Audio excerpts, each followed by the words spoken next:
Hey guys, today we're going to talk about keto and blood pressure. Probably should add in their IF, intermittent fasting, as well.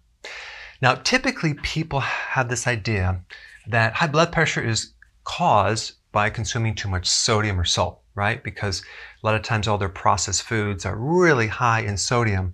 And yes, that's going to increase more volume of fluid because salt retains water and therefore increasing your blood pressure, okay?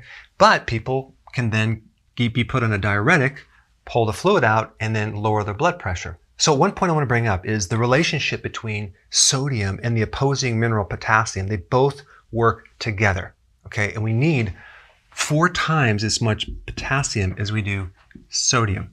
So what does that mean? It means that if you want to lower sodium, you want to increase your potassium, okay? Because that's automatically going to give you the ratios that you need.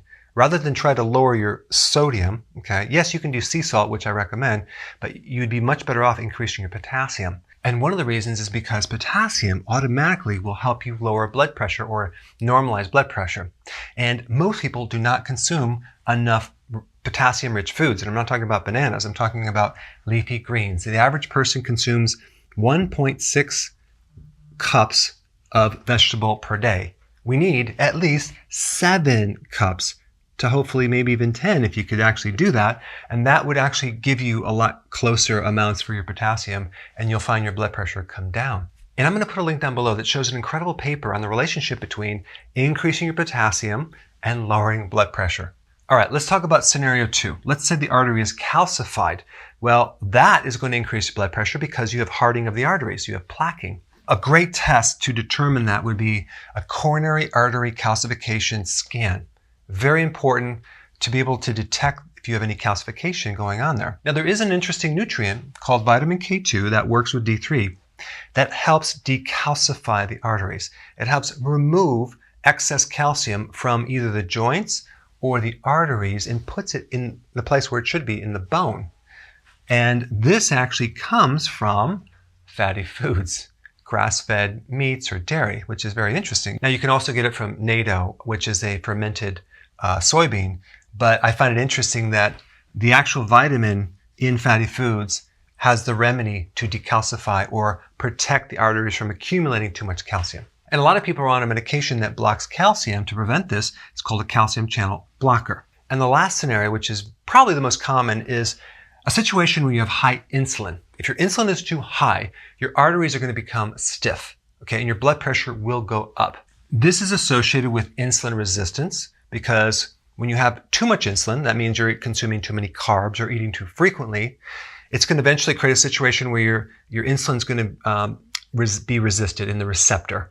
And that feedback loop is going to cause your body to make a lot more insulin than you should. Of course, no one ever tests the insulin, a fasting insulin test or even an insulin test that would be measuring how much insulin spike after you eat post a meal, let's say 2 or 3 or 4 hours. Now that test would be incredible, but it's rarely done. The point is that when you have high insulin, you're going to have high blood pressure, okay? And so the solution would be to decrease your carbohydrates, okay? Another interesting point would be when people are on medication for high blood pressure, they're usually on medication to lower cholesterol, okay? They're on a statin. And one of the risk factors for statins is diabetes and insulin resistance and elevated insulin. So it worsens diabetes because it adds more insulin. Diabetes type 2 is a situation where you have too much insulin and too much blood sugar. But the side effect from statins basically worsens this situation right here, okay? Keeping the blood pressure going, so you have to keep maintaining this condition, never fixing it fully, but just managing it. Now, the diuretics that you're taking over here have a side effect too, and that would also be increased risk for insulin resistance and diabetes and higher levels of insulin. Here we go, right here, feeding the machine right here, right? And then to put the icing on the cake, which I don't want to talk about cake, is that you're going to retain sodium when your insulin is high and your blood sugars are high because you're doing so many carbohydrates. So I believe this situation, especially if you're not consuming a lot of sodium, is being directly caused by this situation. So this is causing this, which is probably creating an imbalance with your potassium too.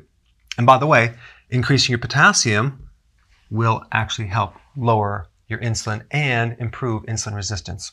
A calcified artery usually comes after a chain reaction from damage from high sugar, because the calcium and the cholesterol that's making the plaque usually is triggered by a situation of damage in the artery wall, usually coming from high sugar and high levels of insulin. So again, this is causing this. So if you were to lower your carbs, you're instantly going to lose a lot of fluid. And if you lower your potassium, you will not only help with this situation, but you'll also help with the root cause as well. All right, and thank you so much for watching. I'll see you in the next video. So I want to know about what you think about this video. So please comment below and tell me what you think.